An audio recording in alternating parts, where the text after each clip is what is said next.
मंगल भवन मंगल हारी, द्रवहु सुदशरथ अजिर बिहारी। जो नरेश मैं करो रसोई, तुम परोसहु मोहि जान न कोई।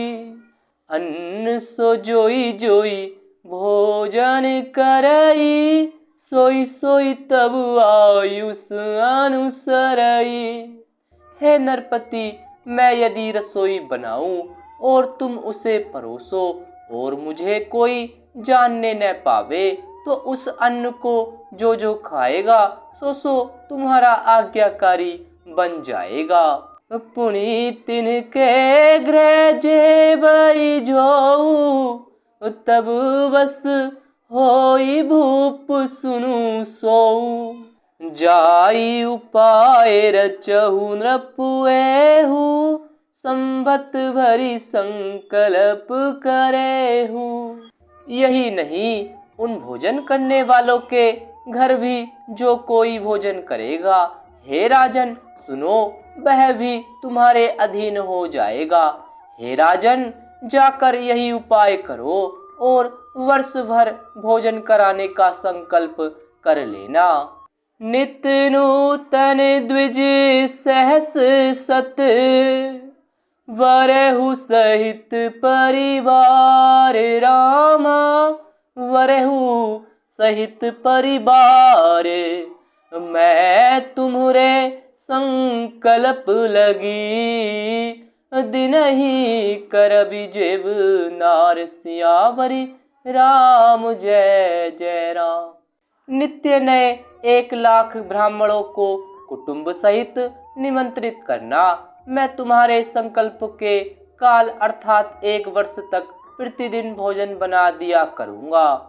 एहि विधि भूप कष्ट अति थोरे, कहते हैं कैलाशपति, होई हहि सकल विप्र वस तोरे, राम कथा सुनो पार्वती।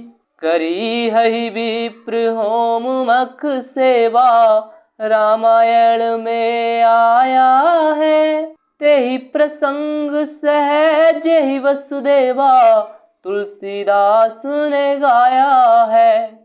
हे राजन, इस प्रकार बहुत ही थोड़े परिश्रम से सब ब्राह्मण तुम्हारे वश में हो जाएंगे।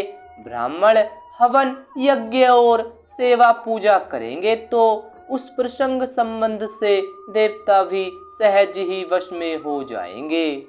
और एक तो ही कहू लखाऊ, मैं ही बेसुने आऊ काऊ।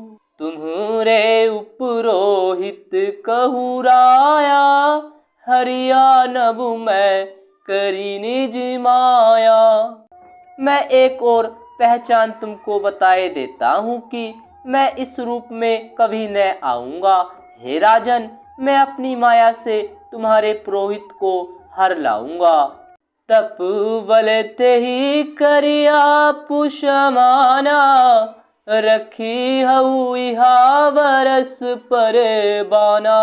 मैं धरिता सुबेसु सुनु राजा, सब विधि तोर सवारब काजा। तब केवल से उसे अपने समान बनाकर 1 वर्ष यहाँ रखूंगा। और हे राजन सुनो, मैं उसका रूप बनाकर सब प्रकार से तुम्हारा काम सिद्ध करूंगा। गे निसि बहुत शयन अब कीजे, मोहि तोहि भूप भेंट दिन तीजे। मैं तप बल तोहि तुरग समेता, पहुँचे हऊ सोवतहि निकेता। हे राजन, रात बहुत बीत गई, अब सो जाओ। आज से तीसरे दिन मुझसे तुम्हारी भेंट होगी। तब केवल से मैं घोड़े सहित तुमको सोते ही में घर पहुंचा दूंगा। मैं आऊब सोई वे सुधरी, पहचाने हूँ तब मोहि रामा। पहचाने हूँ तब मोही, जब एकांत वो लाई सब, कथा सुनाबो तो ही सियावरी, राम जय जय राम। मैं वही पुरोहित का वेश धर कर आऊंगा, जब एकांत में तुमको बुलाकर सब कथा सुनाऊंगा, तब तुम मुझे पहचान लेना। शयन कीन्ह नृप आयुष्मानी, आसन जाई बैठ चल ज्ञानी। श्रमित भूप निद्राति आई, सो किमि सोब सोच अधिकाई। राजा ने आज्ञा मानकर शयन किया और वह कपट ज्ञानी आसन पर जा बैठा। राजा थका था, उसे खूब गहरी नींद आ गई, पर वह कपटी कैसे सोता, उसे तो बहुत चिंता हो रही थी।